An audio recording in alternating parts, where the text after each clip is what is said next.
evening, everyone. My name is Barbara Howard.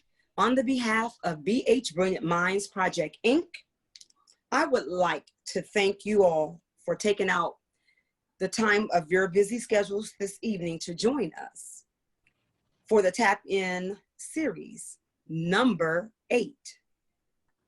The Tap In series number 8, we're going to talk to Brother Ali for his expertise on the power of Kujichagulia.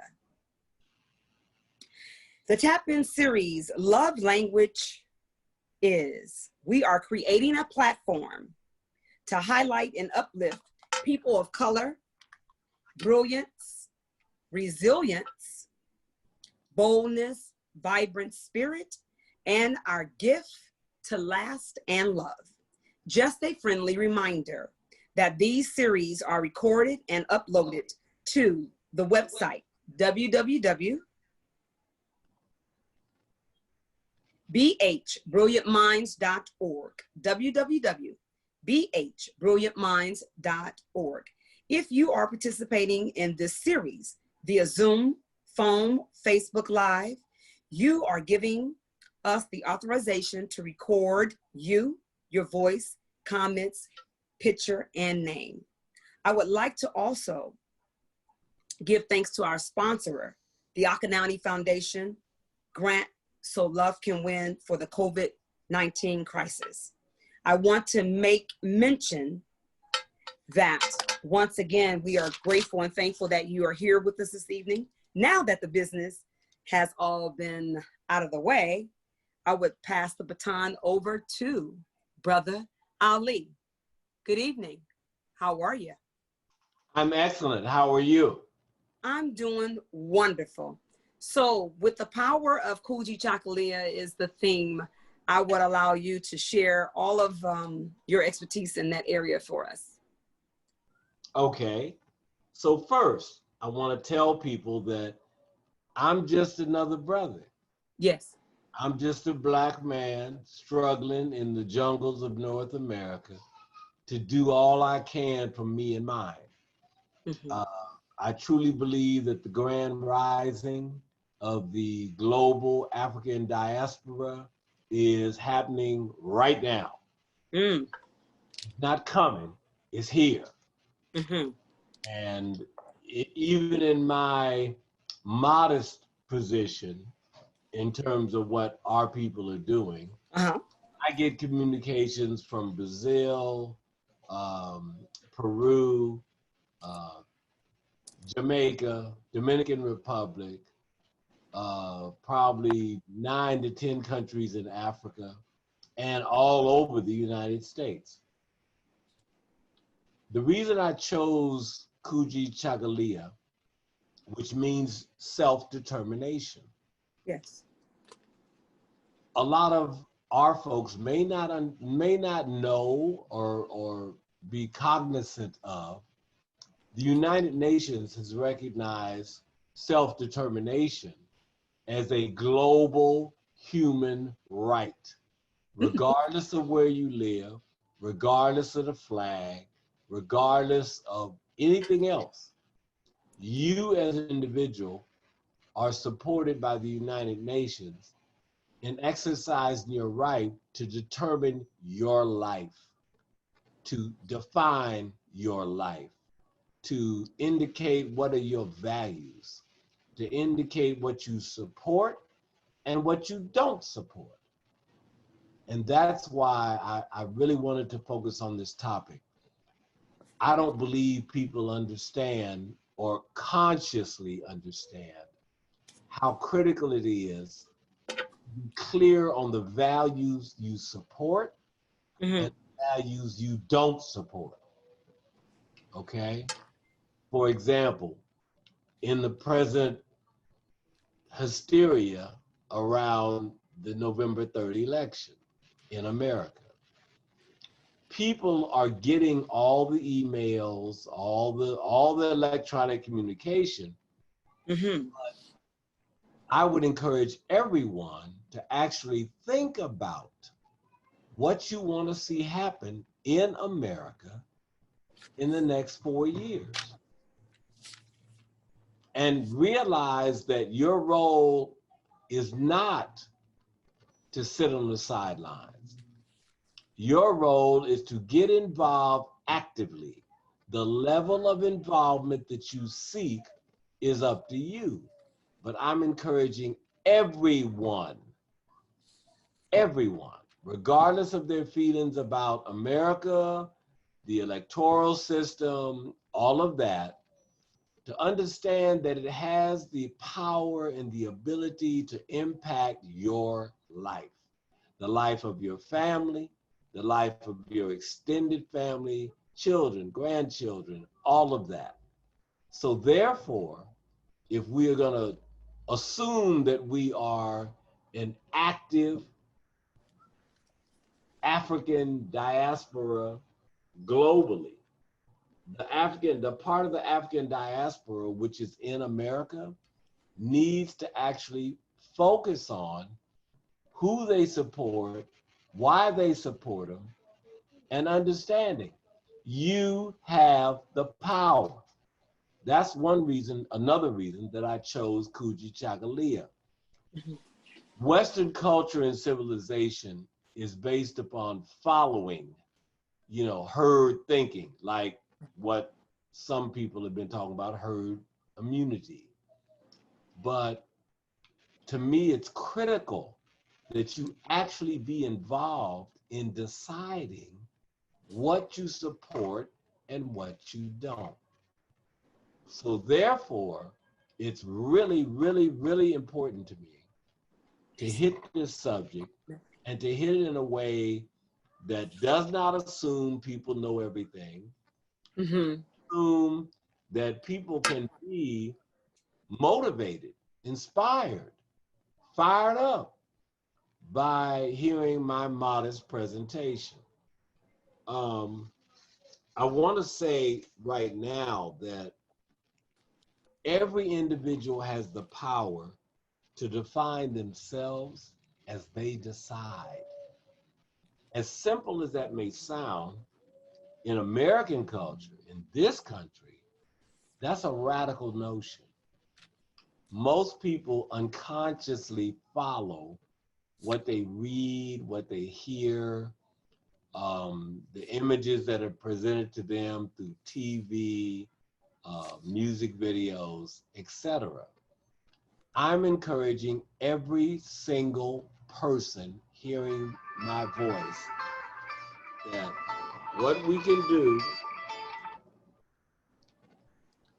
can do is actually allocate time in your life to really think about what you value, to really think about consciously, do I want to simply go along to get along? Or do I really want to do things that will move me and mine forward? And that's a critical reason for me choosing this particular subject for presentation. Values. Kujichagulia is one of the Nguzo Saba. That's one of the 7 principles of Kwanzaa.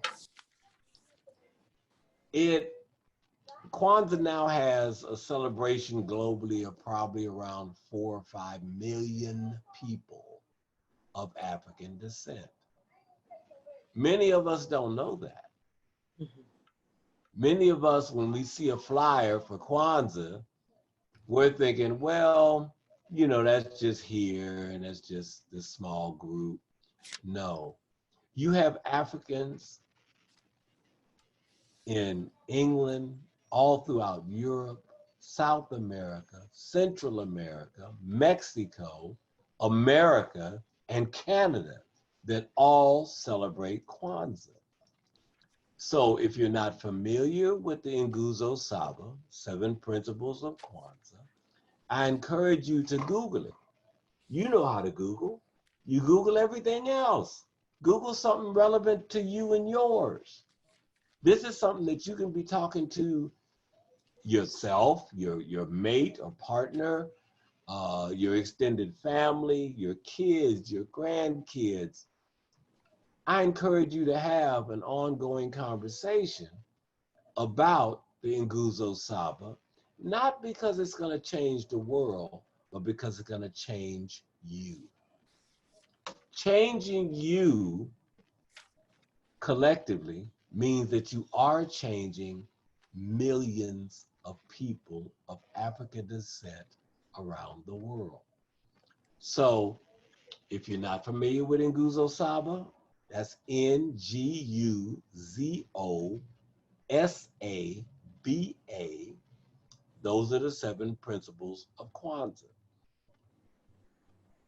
I really want people to understand the fact that you have one of the principles of Kwanzaa, which has been recognized by the United Nations for the whole planet.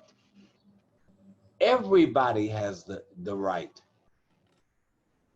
to self-determination. So whether you're a political activist or not, whether you vote or not, whether you feel you are plugged in and involved in the political system where you live or not, it doesn't matter. What matters are your values. And I'm And really, go on. can I ask you a question? Yeah. For our viewers, we are now, how would you connect Kujichagulia to being inside and the different things you said? You touched on a little earlier about self-determination. How do we now, what do you think this COVID-19 has done for us in this world towards, gearing us towards Kujichagulia? I think what has happened, well, actually, I take that back. I'm certain what has happened is that the isolation, the feeling of being alone, the feeling of not being connected has a direct impact on those in the African diaspora. Okay. Because we are collective people. We very, very much need, value, and cherish our connection to the others, to the rest of us. So what COVID-19 has done in some ways is that it's made people feel isolated, made people feel unconnected. None of those, that's not true. Even though you may not be able to connect to your neighbors, your family, your extended family, friends, colleagues, etc., even though you can't connect in the way you're used to, we still have the power. Right. We still have the ability. Like every single day, I'm online probably 5, 6, 7 hours. And it's not just business. It is maintaining the relationships that have value in my life. And I encourage every single person, every parent, every grandparent, every grandchild, every child to learn more and more about how to use the technology to connect us to each other. I mean, there's a brother in Brazil that I get emails from probably once every month, once or twice every couple of months. But it's, the last time we did it, he had like himself, his brother, his sister, his mother, his father, and his children and grandchildren. Okay? And this, I mean, I'm not quote unquote important. Right. The value he gives me reflects on how I feel about myself. That's what I'm encouraging. I'm encouraging us to support each other. It doesn't mean money. It doesn't mean we agree on everything. What it means is I, a member of the global African diaspora in Oakland, California, can connect and communicate with people in the global African diaspora in Brazil, Peru, Dominican Republic, Haiti, Jamaica, all of the states in Africa, African American communities in Canada, and we have to give that value. Yes. To realize that it is important. They don't have to be leaders. They don't have to be, one of the people pushing a movement or pushing an organization. The guy I communicate with in Brazil is just a brother I met when he was in the Bay Area of California. We exchanged emails. And I told him, I said, listen, I'm just interested in communicating. Just communicating, you and me. We don't need the U.S. government. We don't need the Brazilian government. We don't need anybody's approval. Take advantage of that. And learn how to highly value human life, families, the values that keep us going. Because, globally, we have survived very close to 600-700 years of oppression. Right. And I don't think we give ourselves enough credit. Yeah. I don't think we realize that, look, a whole lot of people that came and went. A whole lot of things have happened everywhere on the planet. We're still here. We're still marrying. We're still having babies. We're still paying bills. Yeah, all basic stuff, right? Whatever country you live in, it's all the same.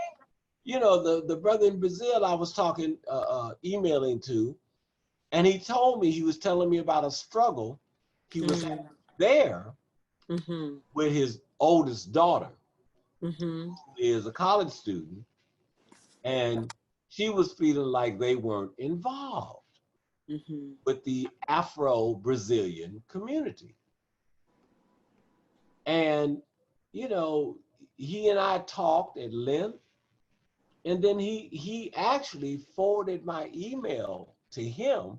He forwarded it to his daughter. So his daughter hit me back, and she was like, oh, I found what you were saying really interesting. And, God, you live in Oakland, California? She's in a state in Brazil.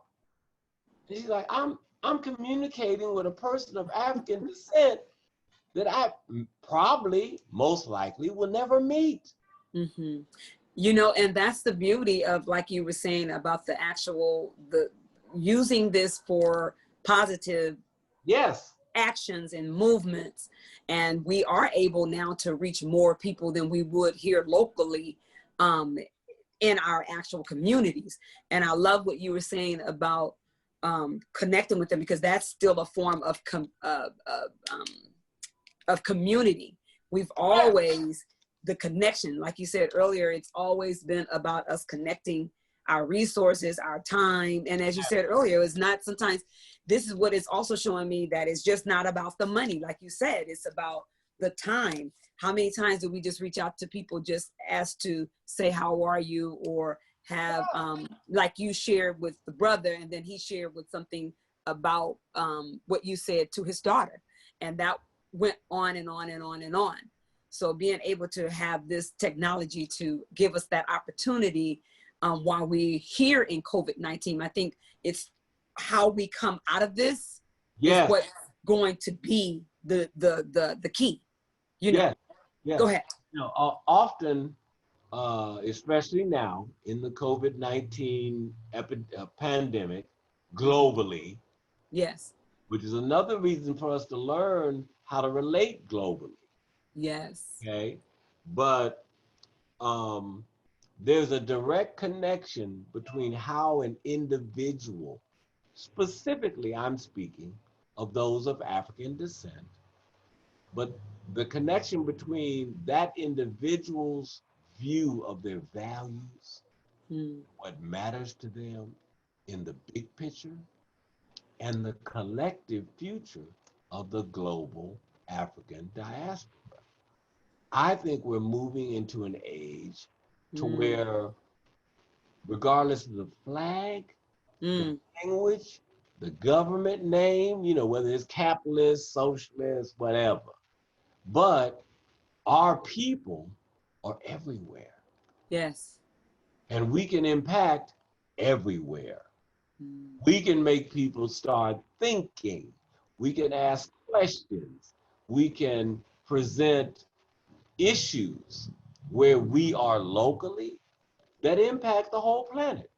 For Yes. example, climate, the Mm. climate of Earth, the third rock from the sun, Mm. where we all live. If we decide that we're not going to do certain things, then that's what happens. And it's up to us to realize we have that power. I Mhm. don't need Trump's approval. The brother in Brazil don't need whoever's the head of the government in Brazil. Dominican Republic, Jamaica, um, Canada, all the African states, none of those individuals there need the government's permission to decide I'm not going to do certain things that could worsen Mhm. the climate change going on. Living in California with the fires and the air quality index being horrendous, Mm. we should be aware of the fact that the same shit is happening in Brazil. The same thing.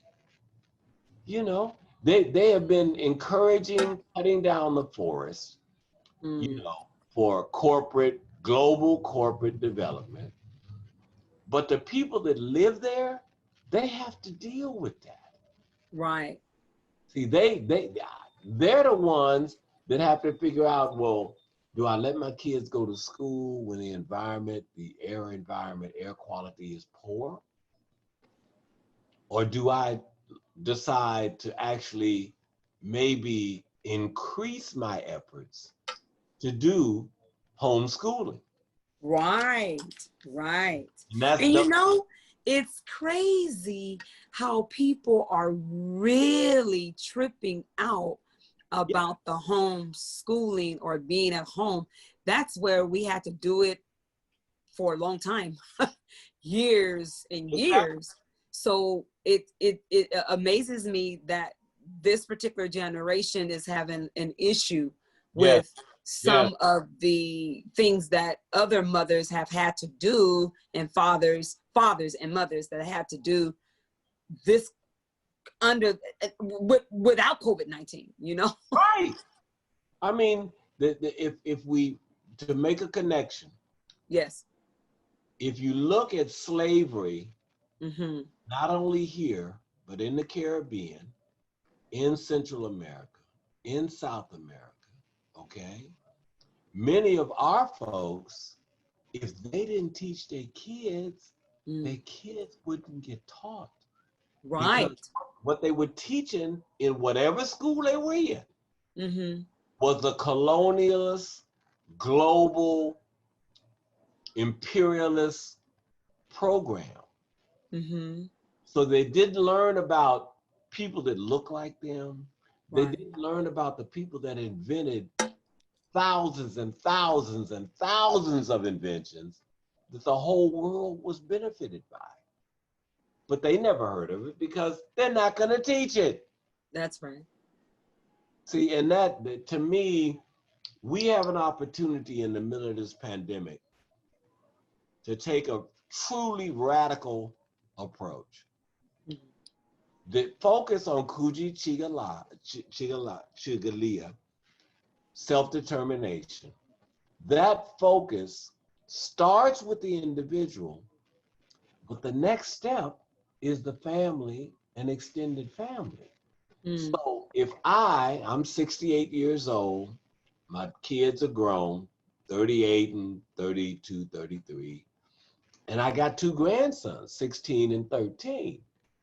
Now, if I'm paying attention to what's happening Yes. in the world, they will benefit because whatever I say we need to be thinking about and focused on is what happens. Mm-hmm. If I'm a blank, then what am I my whole family get? Nothing. Mm-hmm. And that's, and it's not criticizing people Right. who are doing the best they can, Yes. pay bills, keep a roof over your family's head, make sure people aren't hungry. The real basics. Right. Right? I mean, like, absolute. I don't care where you live. You want to be sheltered. You want to have some food, and you want your family to feel at least marginally safe. Mm-hmm. For those of us that are faced with that, we need values that we all agree on that will move us all forward. That's why Kujichagulia and the other 6 values in Guzo Saba, that's to me why they're important. Right. Because anybody can read the 7 values. Anybody can decide that Ujama, Ujima, Imani, all the other values, any of us can decide, well, you know what? Next year, I'm going to focus on this value. And I'm Right. going to work on that with my kids, my grandkids, my elders, and make a difference. Right. Make a Well, difference. it's back to what we were saying earlier about the schools. You were saying the different schools won't teach certain things. So here we have an opportunity to go back to the values. The That's the value. foundation of what our kids are supposed to have, and we supposed to learn before we even go, while we're entertaining and going out in the world. So if we have these particular values that we honor, as you said, we will have a different mindset of when we're Yeah. moving through the world. And when you're getting your education or you're learning something, you're going to know that is for a greater cause. It's just not like our ancestors. They knew and understood that what they were doing, learned, and what they had to go through was not just for them, it was for the generation to come. Yes. And that's where I think we have missed the disconnection on some behalves, is that we have to do that. We have to make that connection. Go ahead. So, picking up on what you just said, I know in Western culture, and that's not just America, that's unfortunately a large part of the world, but Western culture basically has been created to perpetuate the programming of the working class. Mm-hmm. So we're taught not to ask questions. That's right. We're taught not to think you know nothing. You don't know nothing. We Right. do. We'll tell you what you know. Okay? But because of all of that globally, Yes. we've reached a point now because of the changes that are happening, including climate change. Mm-hmm. We're reaching a point to where everyday people are beginning to realize, I could actually impact my family. Mm-hmm. I could actually impact people that I talk to every day. Mm-hmm. And it doesn't have to be a political, ideological discussion. Right. Western white folk shit. Okay? Uh-oh. Sorry. But Thank you. that's Western white folks' approach. Mm-hmm. We are a global African nation. We got every color, every hair, every skin. Name it, okay? From That's right. albino to pitch black. Yes. Beautiful. Everything in between is Yes. us. That's right. So if we really get the notion, like, well, I'm just gonna share with the people I love what I believe. Mm-hmm. And there's no requirement that everybody think the same. That's another Western notion that they have unfortunately, too many of us programmed into. We feel, well, those of African descent in America, I can say that specifically, we feel out of sorts, sort of ostracized, outcast, if we don't fit in to one of the major groups. But the reality is, none of the groups represent us. None of them. They have nothing. They don't care. They're just perpetuating the programming. And you know, it's true that you said that, because in my sociology class, I learned about the actual programming and how you set the rows up in school, the chairs. It's for you just to look forward, and the person in front of you is the one with the answer, and you really are just trying to learn what they are teaching. Now, in our African culture, we have the actual circle. That's why it's a difference, and it's a different feeling of how you are connected when you're in an actual classroom. And I had some of my professors at Laney with the women of color classes, the African American studies from Africa to 1865. They would have our seating in an actual circle, because it's like your voice and what you're saying is important.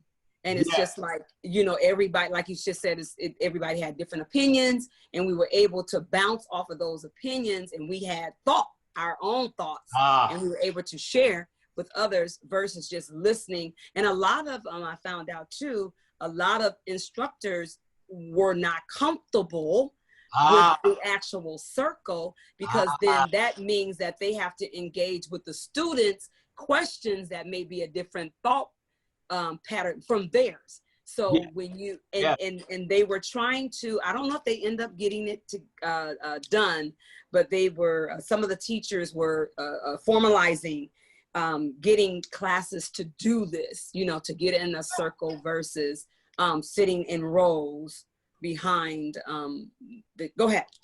Well, so one of the things, chiming in on what you were just saying, I founded and developed a East Bay campus for New College of California. It wasn't that I was so much in line with them, but I saw an opportunity that would benefit people of color.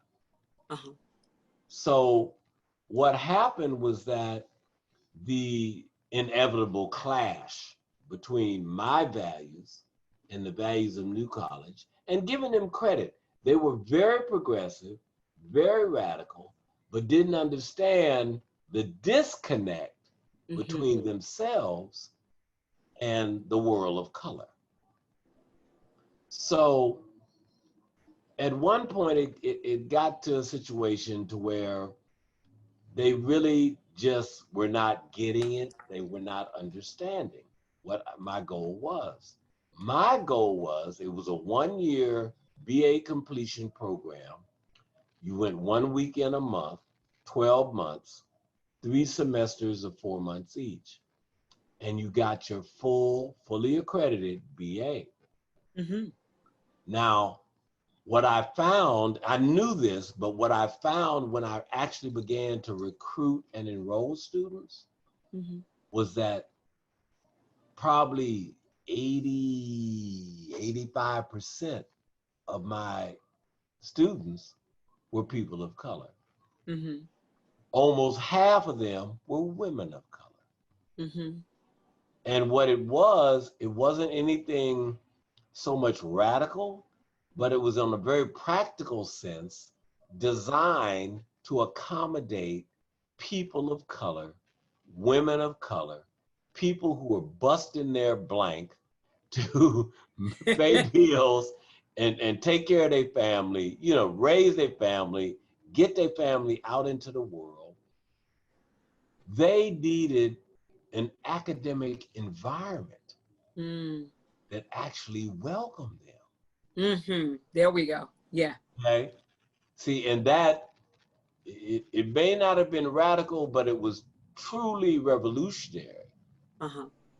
Because to this day, Now that was 1998 till 2009.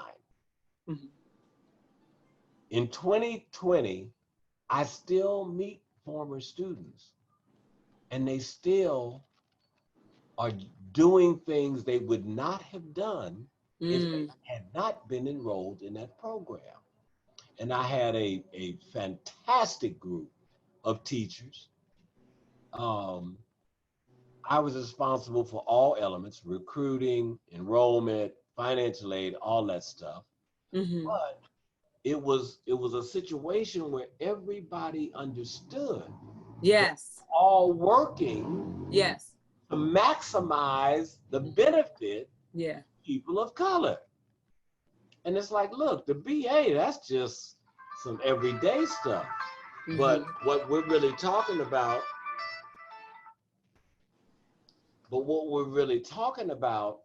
is a group of people, men and women, those that have jobs, those that are unemployed, but they all want to grow. Yes. And the way that the primary mainstream college world was not for them. Mm-hmm. You know, and I mean, I had students from early 20s all the way to late 50s. Mm-hmm. And most of those over 30 had full-time professional jobs. Right. But they were doing the professional work, not getting paid what they should be because they didn't have a BA. Right. Okay? So that was Yes. one issue it addressed. Another issue, like I had a student, 69 years old, she told all her grandkids, Oh. I'm getting my BA. This is now your minimum. That's your minimum now. I'm your grandma, and I just told you the new standard, okay? Wow. And it was so interesting because I got a chance to meet some of her grandsons and granddaughters within 3-4 years after she graduated, because she went on and got a 1-year master's. Oh, watch yourself, Grandma. Okay, okay. All right now. And she kept the pressure up. Woo! On her grandkids. Yes, sir. And being able to just talk to them, just person to person. Yes. Right? And like one of her grandsons told me, he said, man, look, he said, I know my grandma will love me. He said, but you know, she ain't about no mess around. Okay? Right. Get your butt on track. Mm-hmm. Do not repeat the mistakes my generation made. Right. And go out into the world and be able to practice Kujichagulia. That's what I was getting ready to have you bring it back around, because Grandma has self-determination for sure. For sure. For sure. Sure. Okay. So, she wasn't playing. Oh no, no. And No. and at her graduation, when she got her BA, when she got at the graduation, she had all her grandkids stand up. Wow. 9 grandkids. 9 grandkids. And she said, look, every single one of you, I'm asking you to stand up because I'm asking you in public, people that don't know you, to take a pledge. Oh, right now. Right now. Right now. Some was 13, 11, 15. You know, it was a wide age group. But she made it clear. She said, look, I love you, but that's my right. love is not going to prepare you all right now to handle the world. Yes. You need degrees. And hopefully your experience will be such that getting the piece of paper really was the minor part. The major part was what you really learned as a human. Right. How you were able to push yourself. Thank you. Push yourself, and then you're able to see your strengths, and you're able to see your weaknesses, and you're able to not only you're able to communicate and talk to others about it. Yes. Yes. You know. And share. And that's it. Share. This is what you were saying back earlier, is Yeah. Kujichagulia it's a self-determination, but how do we share and communicate with others about what's not say mandatory, what's important for us, like you said, the climate change, and how we learn about ourselves is so important. Go ahead. So one of the things that I wanted to make sure I close in on. Okay, right on. I'm asking every adult individual that sees this podcast, I'm asking you to take a new look at your loved ones. Look at your kids, your sons and daughters. Look at your grandsons and granddaughters. Think about what you can do for them. And one of the things is to drop and build their values. If their values come from us, if their values do not reflect Babylon, do not reflect all the other blah, blah, blah, that's going on in the world, okay?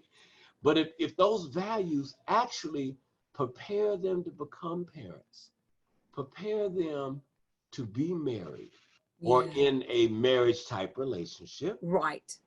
Prepare them to build what we need. Because you can't be more basic than that. Right. You know? I mean, that the little bit of traveling I've done, the little bit I've seen of the world, one of the most significant things that always resonates with me is when I see people that give their life to build the ability to take care of us. And that's, I don't care who you are. You don't have to be, of African descent. Right. Whatever your cultural flavor is. But it's a primary value. And that's why, coming back around to Kujichagulia, self-determination, that's why when I first found out that the United Nations, which is hundreds of countries, when they had declared that self-determination was a universal human right, and then I look at Kwanzaa and I look at self-determination, Kujichagulia, being one of our 7 principles, it all fit together. Right. Because ultimately, no group of humans on Earth is going to benefit from trying to oppress, colonize, murder, rape, all that of any other culture. You're never going to benefit. You may look like you're benefiting, but when the go round come round, oh yeah, okay, and it's got your name on it, okay, it's ugly. Yeah. That's part of what I see happening inside of America now. These people who are not of color want to act as if they're really, really interested in another civil war. What they don't understand is that was just y'all. And y'all kill more of each other than Americans have ever done in any other war. More Americans died in the Civil War than any other armed conflict. Why? Because the passion, the hatred, Jesus, ideology was crazy sick. See, and we, people of color, I believe, can do something for the non-people of color by how we handle our family, how we handle our community, how we handle our place in the world. Because a lot of them right now is either very depressed, okay, very frustrated, furious with the existing U.S. government. And those that think that they're really plugged in, and I am making a reference indirectly to the Trumpers, they really think that they represent the majority. Hmm. It's so sad because no, you don't. You're not the majority in America. You're for sure not the majority on the planet. And they got you programmed to basically defeat yourself. Hmm. You know, because I really think that all of us are joined, regardless of color, race, That's flag, right. any language. We all are on the same third rock from the sun. Absolutely. And you know, to lead into my last question, because we winding down, is Right. during COVID-19, what have you been doing for yourself for self-care? You know, what kind of advice can you give to others regarding self-care? So what I would recommend is that you look at when and how you exercise, Mm-hmm. look at what you put in your mouth, Mm. okay, in your body, and exert more control, learn more, use that knowledge you learn to do better for you. Right. Mm-hmm.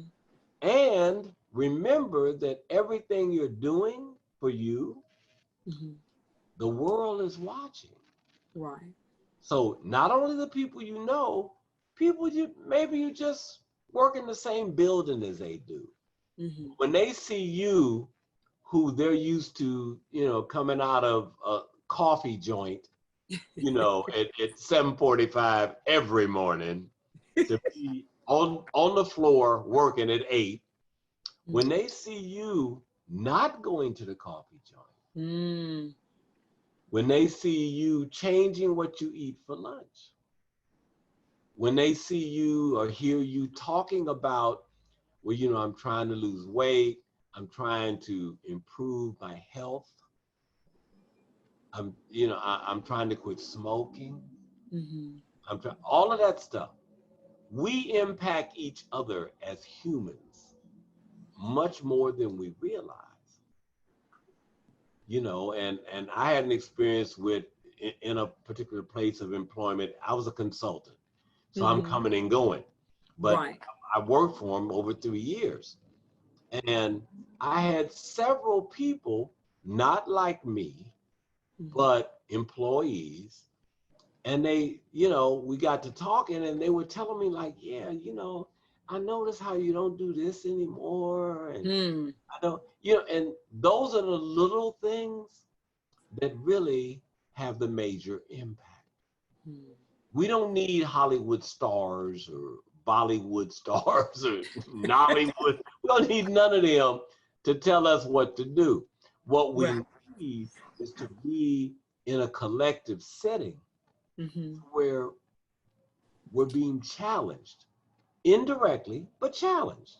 Mm-hmm. You know, like I had a guy told me, he said, hey, he said, you know, I heard you you said now that every morning you do 30 minutes of gym work.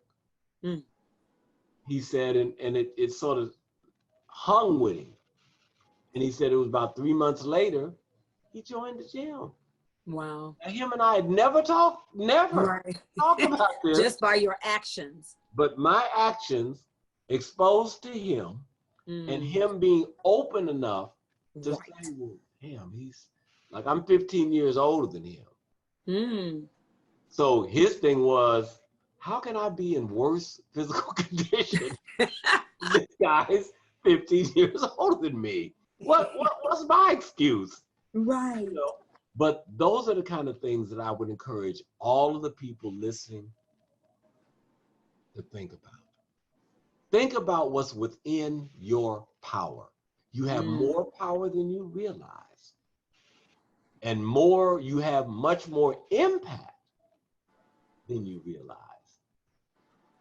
So if we take advantage of that and really crank that up, Mm-hmm. we could be healthier, we could be less racist, Mm-hmm. less divisive, Yeah. less violent, Mm-hmm. all of that. So that's that's it. Well, brother, Ali, I myself, you know, I just want to say thank you for always supporting what we do, Yeah. especially the Juneteenth, you know, Yeah. anything that I asked you to be a part of, you're there. And I just want to say I thank you. And then there it is again, the village helping, you know, the village. The village helping the village. And it's always about us empowering someone else anyway, not only ourselves, but we're empowering everybody that we hopefully come in contact with. So I just want to say thank you for being a part of the Tap In series. It was an honor to be able to have you talk about the power of Kujichagulia. This, as I said earlier before, we want to thank the Akanadi Foundation for giving us this opportunity to be able to bring our local giants into the room with us, to be able to share and give back to our community and empower them on what we should be doing as a race and how we should be taking care of our community and the world. You know, it's so important that we do that. So I just want to say thank you so much for taking out the time. This session will be uploaded to www.B-HBrilliantMinds.org, www.B-HBrilliantMinds.org. And my name is Miss Howard, and I want to thank you once again for tuning in. Thank you and good night. And before you guys leave us, I would like to take a picture. But Brother Ali, if you had any final words, we'll give it over to you. Okay. I've thought long and hard about this. And what I want to say is that love is actually the primary universal motivation to do things. And I hope that we don't lose that. I hope that in spite of all the actions and people trying to divide us over and over and over, that we realize humans need love. Yes. Humans need humans. Humans need values. They need things to be taught and acted out that will keep us going forward and not backward. And I think that what a lot of people are experiencing right now that's happening inside of America is that there is a wannabe fascist dictator trying to take people backwards. And that's a real problem. It's a real problem. I'm not going back till, you know, the 30s or 40s. I'm not going back to Mussolini or Hitler or none of them. None of them. Whatever country they was in, I'm not doing it. And I'm not going to let anybody give me reason to hate people. Yes, yes. You know, I'm you know, I'm honest. I can hate people on my own. I don't really your involvement. But we really, really have to put an emphasis on love. We really do. I love it. And thank you so much. We're leaving and ending with Kujichagulia, self-determination. Continue to remember that you are unique, you're special, you're different, and you have the power to create change in your community, in yourself, and in your family. God bless you and good night. Good night. Hold on for 1 second. Okay. You ready? Uh-oh, hold on for 1 second. I call myself stopping the recording. Uh-oh, it's still recording. Oh, Lord. Okay. Yes, Harry.